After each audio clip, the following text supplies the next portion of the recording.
sangalabi na nyengere na kokola musoba koro furule sangalabi na nyengere na kokola ashikotala na kokola na nyengere na sokola na sherida na nyengere na tantila na mamala. Good morning. Welcome back to Kirkstone. It's a wonderfully sunny day.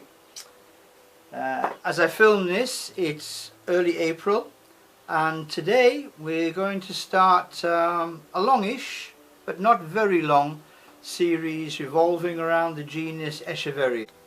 Good morning and welcome back to Kirkstone. I don't know what time of year you're watching this video, but I'll be watching it now. It's early December, in fact it's the 4th of December, and it's exactly 0 degrees centigrade outside, and it's not much warmer in the greenhouse. So I shall not be tarrying.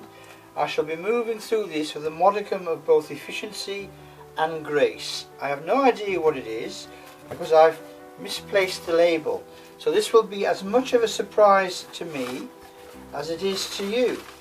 But let us see what we have in this box. Well, we have a number of packages in this box, which I shall now try and identify which are actual plants and which are merely bits of packing. And I think I may be able to do that relatively easily. So I think we have got 4 packages. 5 packages. That's definitely packing. That's definitely packing. And that's definitely packing. So, 5 packages to examine. So let us do exactly that, and we'll do them in reverse order of size, I think, because there's got to be a system, and that's the best one I can think of right now. Okie dokie. So this first one is the 3rd of our little Forcaria. Okay, so we have 2 Forcaria in the collection, and this is the 3rd, and this one has just flowered, as you can see, and this lovely little plant is Forcaria Britennii, and there's one more bud just about to open there. Forcaria Britennii. So I shall put that there with its label.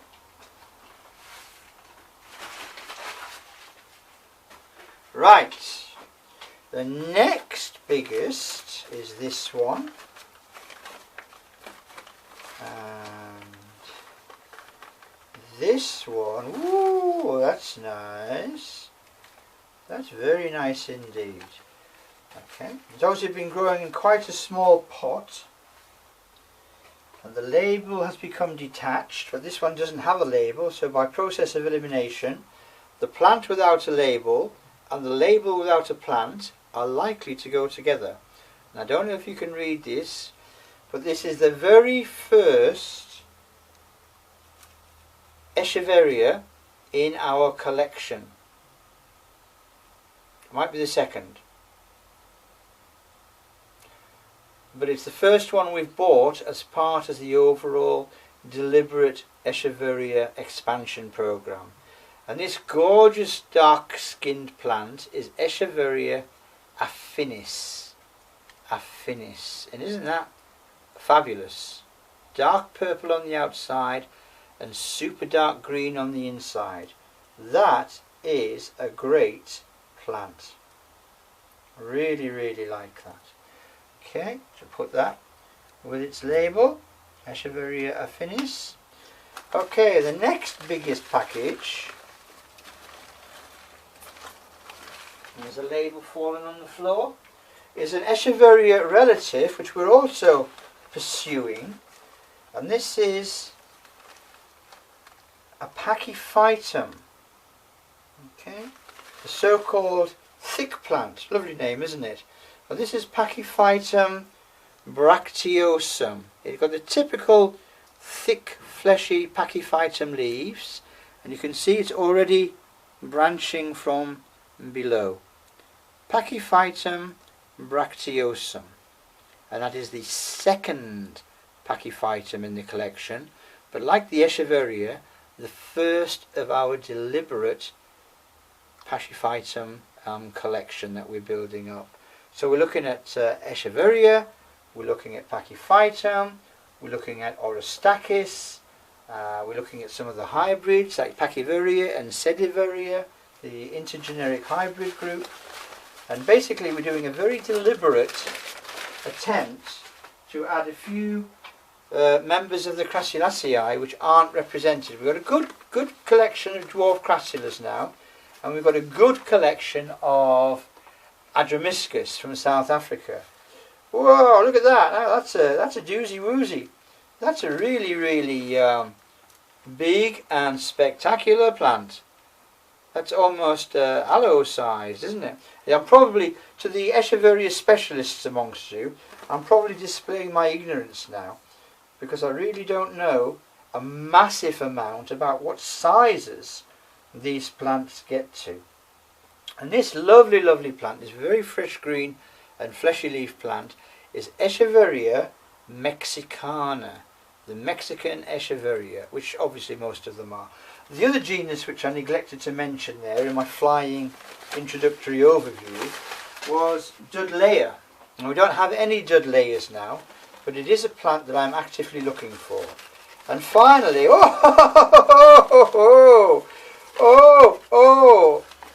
at that. That is, well, a shock. That is a great plant. Right, let me put that down, and let me just lift that up to show you what we have. Now that is a particular cultivar of Echeveria shaviana called Curly Pearl. Is it called Curly Pearl? Let me just check. It is called Curly Pearl.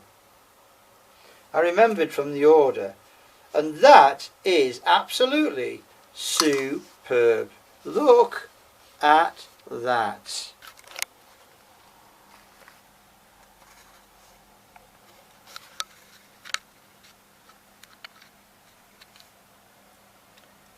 Echeveria Curly Pearl. So that is already a fabulous centerpiece for our little Echeveria collection. So we have 3 today, plus one Echeveria relative, which is this Pachyphytum bracteosum. Let me just lift that up to show you. And then that Mesembryanthemum, that third Forcaria. As I say, I really am concentrating on these Echeverias and other Crassula family relatives now. Okay, so I'll take a break there, and obviously what I'll do now is I'll put these gorgeous plants up, and I'll be back to you ASAP. Bye for now.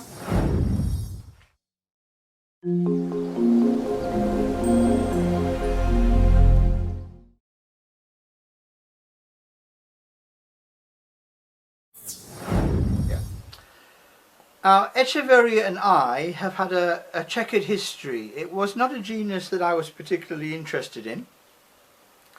I've always been more interested in the Liliaceae, in Aloes, Haworthias, Gasterias, and that kind of South African grouping. And I think my prejudice against Echeverias really came from the fact that I perceived them as being very common. I saw them planted out in municipal parks, in mass plantings, and in sale in garages, forecourts and supermarkets. So I kind of ignored them, and then recently, about 1.5 years ago, I became quite interested in the genus Adromiscus, which is a South African member of the family Crassulaceae. And that interest in Adromiscus extended towards a more general interest in South African crassulas and then by extension the American representatives of the Crassula family. The large overarching grouping including Echeverias, Dudleyas, Graptopetalum, Tacitus also included in Graptopetalum, Sediveria, some smaller growing sedums, and that general rosetti-form mix. So Echeverias are native to northern Central America, Mexico and the southwestern United States. So quite a broad geographical span, much wider than, for example, Haworthias in South Africa. But with Haworthias, Echeverias share a number of similarities, and in many ways there are convergent examples of individuals where the Echeverias in America or in the Americas have taken the ecological niches that members of the Liliaceae have taken in Africa. So for example, we have hairy Echeverias like this Echeveria bombacina, and then we have hairy Haworthias like this Haworthia venusta. They grow to about the same size, about 3.5 inches. They grow to about the same height above the ground, about 1 inch to 1.5 inches. They are, to all intents and purposes, playing the same role. Now Echeverias form part of a much wider Crassula group, including the close relatives that I've just mentioned, including Pachyphytum, Dudleya, and that ilk of similar Echeveria plants, and I'll come back to that point very, very soon.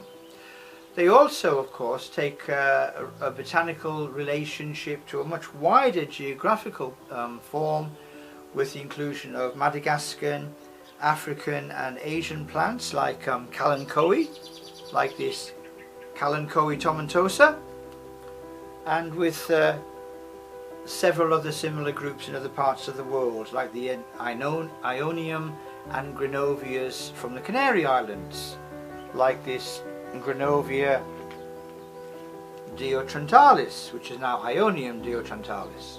So there are many, many widespread representatives of the Crassula family, but for the purposes of this first series of videos we will be looking at the Echeverias in the purest sense.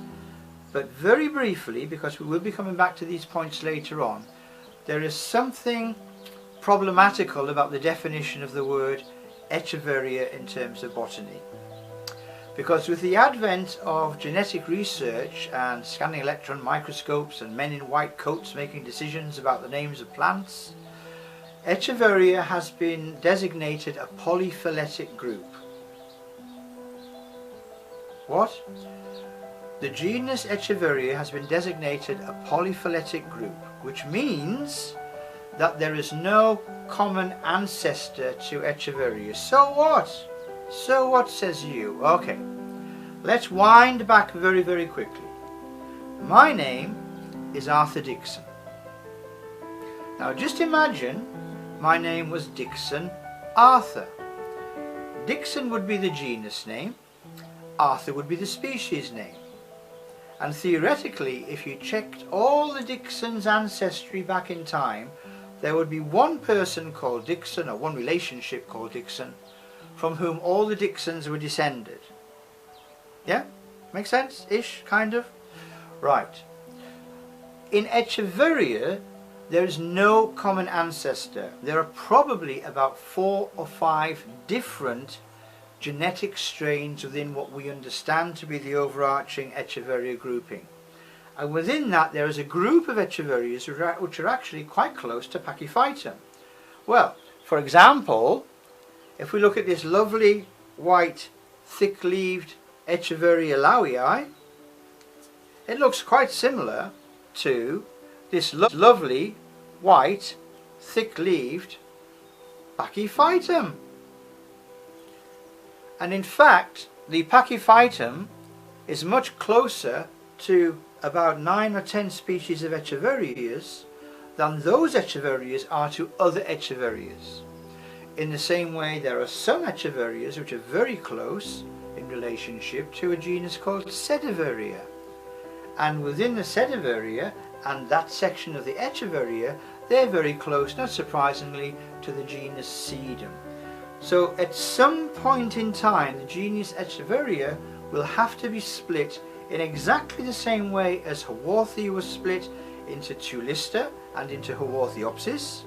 Echeveria will have to be split into that group of Echeverias which are closest to Graptopetalum, that group of Echeverias which is closest to Dudleya, that group of Echeverias which is closest to Sedum, and that group of Echeverias which is closest to Pachyphytum. It's an artificial genus of plants which look very similar but are in fact not that closely related. So there we are.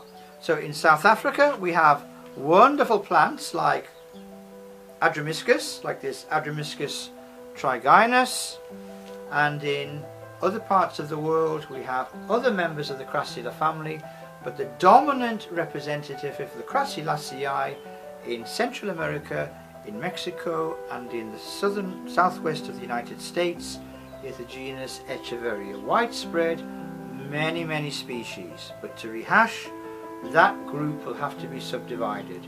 But it's a wonderful group. Let's just look at some of the convergence ideas here. So we've got this Echeveria hybrid Ava, which is green, light green, and the leaves have bristles all along the leaf margins. We also have a Haworthia, like this Haworthia blackbeardiana from Cathcart in South Africa, which is very light green and has bristles all down the leaf margins. You get my point? Echeverias and Haworthias are taking each other's role in the same way that agaves in America are the American aloes, aloes in Africa are the African agaves, euphorbias are the African cacti, Didieria and Alaudia are the Madagascan cacti. There are parallels between botanical groupings all around the world. But for now, this is a very brief introduction to a wonderful genus of Northern American succulent plants, the genus Echeveria. Now in each of the videos I'll be coming back to do further expansion of this, but that's a very quick, very broad introduction to the Echeveria plant habit. Low growing, succulent, small, offsetting, very attractive flowers. Native to, last time, Northern Central America, throughout Mexico and the southwestern United States. Great group, great plants. I hope you enjoy the series. Bye for now. Bye bye.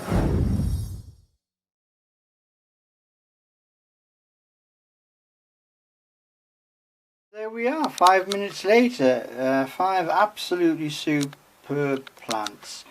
I'll just skate over this Forcaria britanniae because it will be covered in much more depth in another video on various of our social media, but not particularly devoted to Echeverias or the Crassulaceae in general.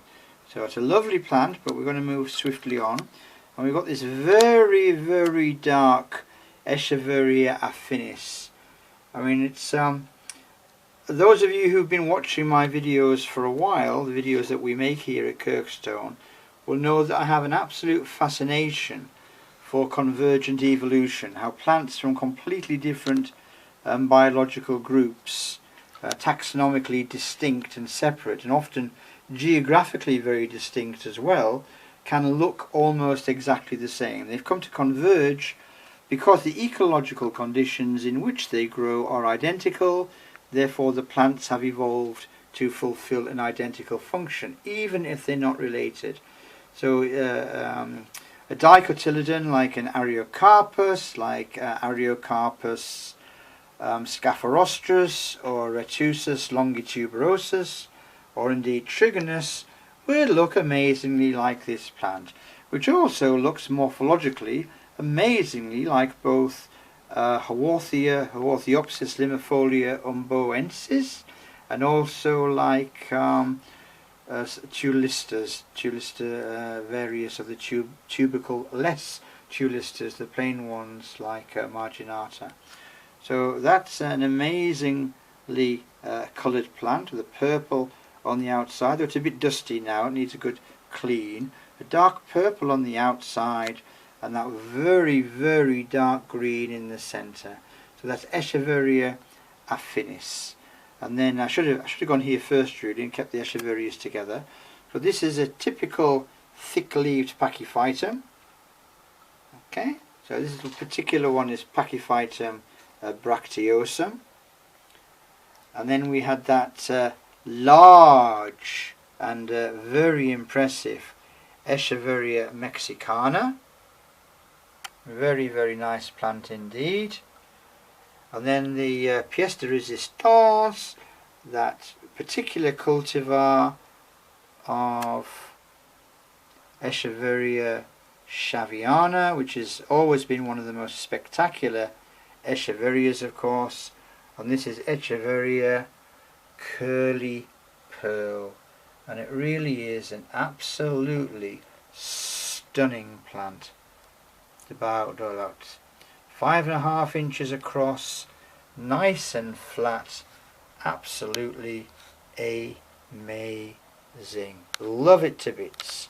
Echeveria number 3, Echeveria number 2, Echeveria number 1, Pachyphytum number 1, and that lone stray member of the ficoid tribe of the Isoaceae, Forcaria britanniae. Another lovely, lovely plant. Okay.